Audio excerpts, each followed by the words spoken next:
เมื่อนี้เราจะมารายงานบทพรีเซนต์ของจิตวิทยาบทที่2เรื่องอิทธิพลของธรรมชาติและสิ่งแวดล้อมมาสำหรับเรื่องที่โดยกรรมพันธุ์มุ่งหมายถึงลักษณะต่างๆที่ถ่ายทอดจากบรรพบุรุษสู่ลูกหลานด้วยกระบวนการทางชีววิทยากรรมพันธุ์หมายถึงกรรมที่สืบทอด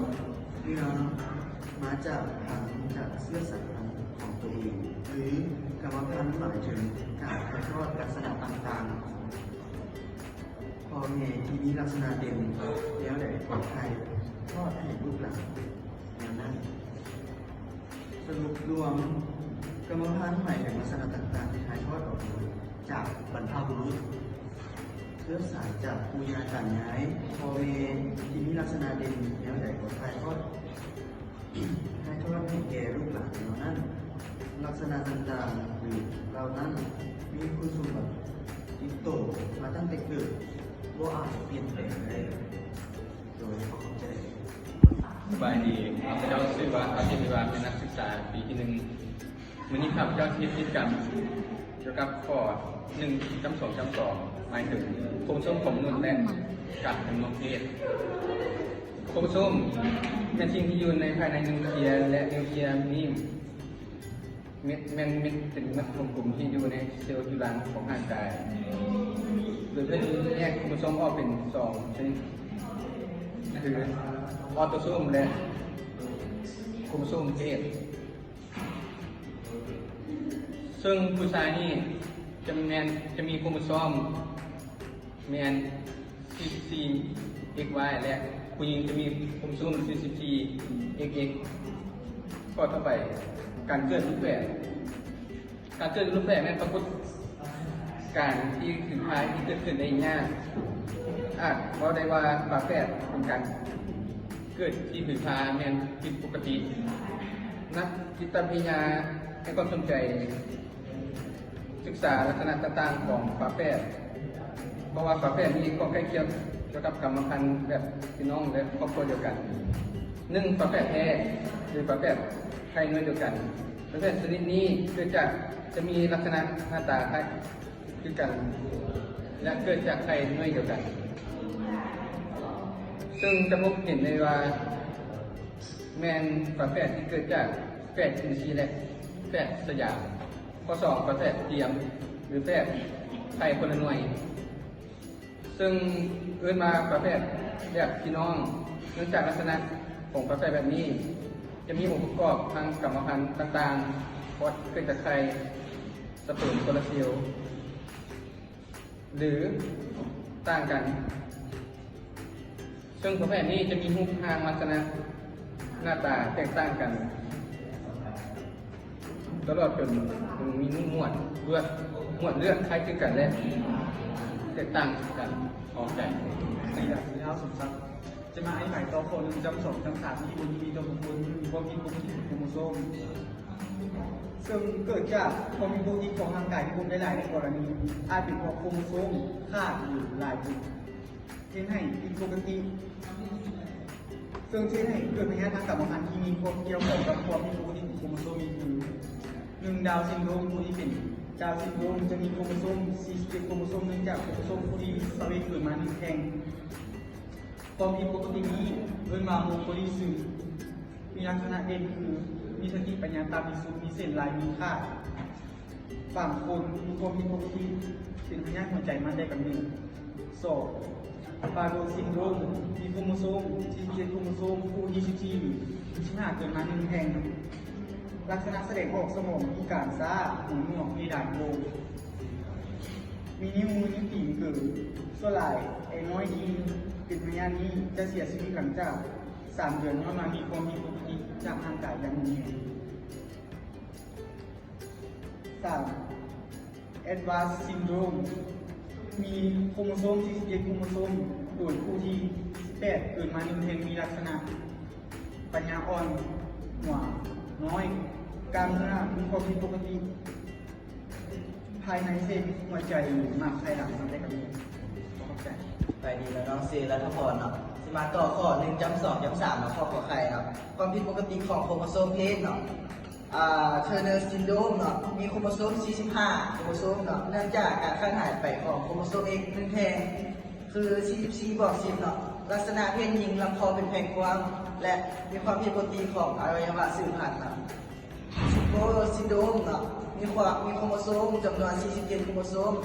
ก็คือ44+3โครโมโซม X บางกรณีอาจเป็น48โครโมโซมหรือว่า44+4โครโมโซม X เนาะหรือกับ49โครโมโซม44+5โครโมโซม X ซึ่งพบได้น้อยตามลักษณะทั่วไปของผู้หญิงปกติเนาะคลินฟิชเชอร์ซินโดรมเนาะที่จะพบโครโมโซม47โครโมโซมก็คือ44+3โครโมโซม X และ1โครโมโซม Y เนาะเป็นเพศชายแต่ลักษณะภายนอกบางอย่างอาจจะเป็นผสมเส้นหน้าอกใหญ่อันทาน้อยหรือบ่ผลิตอสุจิหรือเป็นหมันเนาะ4เนาะดับเบิล Y ซินโดรมเนาะก็คือโครโมโซม X และโครโมโซม2โครโมโซม Y เนาะมีโครโมโซม44+2โครโมโซม X และกับโครโมโซม Y เนาะเป็นเพศชายที่มี Y เกิดมา1แท่งมีความเป็นชายมาเพิ่มอีกเนาะนิสัยห้าวหันมีความต้องการทางเพศสูงกว่าปกติกรณีนี้อันตรายต่อสังคมและพบเห็นการกระทำก่ออาชญากรรมหลายเนาะข้อควรเนาะความผิดปกติในเมตาลิซึมและยีนที่ควบคุมสร้างของโครโมโซมยีนและเอนไซม์มีความสำคัญกันเนาะทางนี้พอยีนเป็นตัวควบคุมสร้างเอนไซม์และเอนไซม์ก็เป็นตัวเฮ็ดให้เกิดลักษณะต่างๆเช่นความผิดปกติในการย่อยกรดอะมิโนแพงกีตูใหญ่กว่าแม่งอ่านยากชิบหายอ่านต่อเลยก็ได้เห็น ต่อเลยอ่ะ แมนต่อเลยอ่านยากกว่า หรือเรื่องมาพักเป็นพยานเกี่ยวกับลักษณะยีนคือเป็นยีนที่ต่างด้วยออโทโซนผู้เป็นพยานนี้มีสีตาสีผมและสีผิวสูงกว่าคนอื่นเป็นตัวประกอบสำคัญในเซลล์ในร่างกายข้อที่2 พยาธิสีเผือกถือควบคุมด้วยยีนออโตโซมเป็นพยาธิจะฆ่าสารเมลานินเฮ็ดให้มีอาการผิวขาวก็สามารถป้องกันผิวจากแสงตะวันได้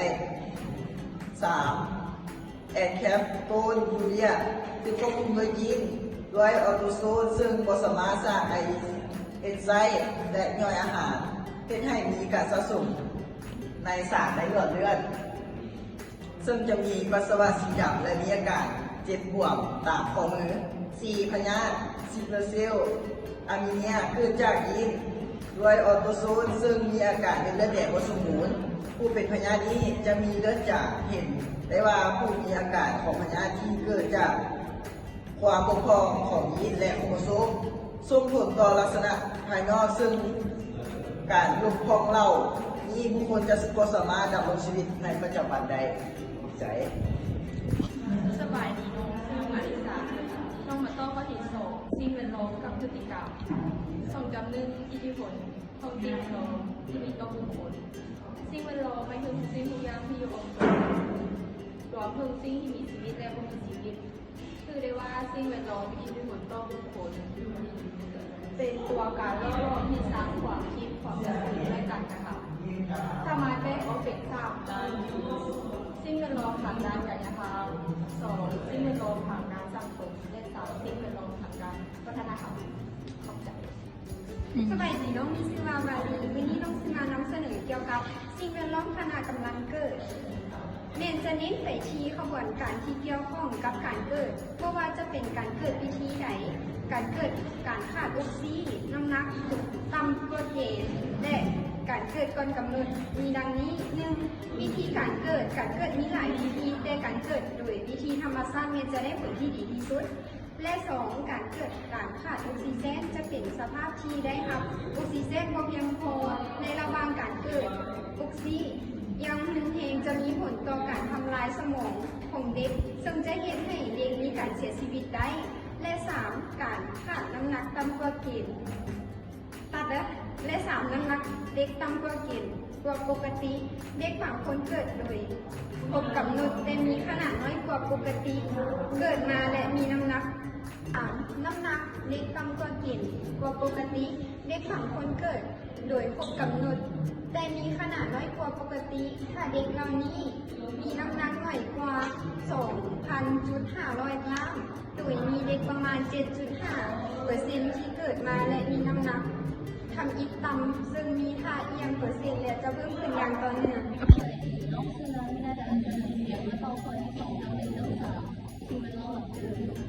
สิ่งแวดล้อมหลังเกิดแม้ทุกสิ่งทุกอย่างมีส่วนผลต่อเขาหลังจากที่เกิดออกมาแล้วซึ่งมีระยะยาวนานและแตกต่างกันในแต่ละบุคคลแม้แต่ฝักแทนก็มีสิ่งแวดล้อมหลังเกิดที่คือกันสิ่งแวดล้อมหลังเกิดที่สำคัญก็ต้องมีพยานเงินทางด้านสองโรงเรียนสามสถานที่เรียนรู้ กา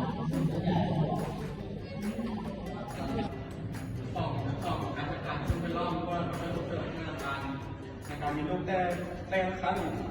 แม่ทุกคนย่อมคาดหวังให้ลูกของตัวเองมีการพัฒนาการที่ดีที่สุดและเติมให้เป็นบุคคลที่มีค่าแก่สังคมดังนั้นเพื่อให้การส่งเสริมดังกล่าวจึงมีเสนอวิธีการเพื่อช่วยส่งเสริมพัฒนาการดังนี้1เป็นการกำลังแพทย์2การตรวจสุขภาพของพ่อและแม่3การปฏิบัติตัวในระยะที่ผ่าน สบายดีน้องมีศิวาวันน้องศิวาข้อ2จำ2เกี่ยวกับสิ่งแวดล้อมขณะกำลังเกิดจะเน้นไปที่กระบวนการที่เกี่ยวข้องกับการเกิดเพราะว่าจะเป็นวิธีใดการเกิดการขาดออกซิเจนน้ำหนักตัวต่ำและการเกิดก่อนกำหนดมีดังนี้ 1. วิธีการเกิดมีหลายวิธีแต่การเกิดโดยวิธีธรรมชาติจะได้ผลที่ดีที่สุดและ 2. การขาดออกซิเจนจะเป็นสภาพที่เด็กได้รับออกซิเจนบ่เพียงพอในระหว่างการเกิดซึ่งเฮ็ดให้เด็กสามารถเสียชีวิตได้ 3. น้ำหนักเด็กต่ำกว่าเกณฑ์ปกติเด็กบางคนเกิดโดยครบกำหนดแต่มีขนาดน้อยกว่าปกติถ้าเด็กเรามีน้ำหนักน้อยกว่า 2,500 กรัมโดยมีเด็กประมาณ 7.5% ที่เกิดมาและมีน้ำหนักเกิดทำอีกต่ำซึ่งมีค่าเอียงว่าเปอร์เซ็นต์จะเพิ่มขึ้นอย่างต่อเนื่องเลยขอบใจ คือรหัสที่3มาตั้งข้อที่3การโคทานระหว่างกรรมพันธุ์และสิ่งแวดล้อมกรรมพันธุ์ในลักษณะที่ตัวที่สืบทอดมาจากพ่อแม่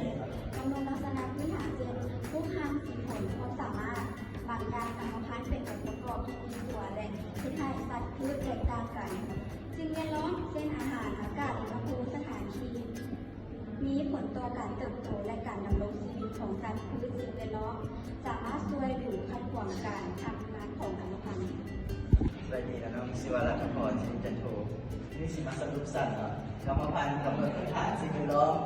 เป็นการเปลี่ยนแปลงการเติบโตเนาะสองสิ่งนี้พร้อมๆกันให้ลักษณะที่เห็นในชีวิตจริงชีวิตประจำวันของเราเลย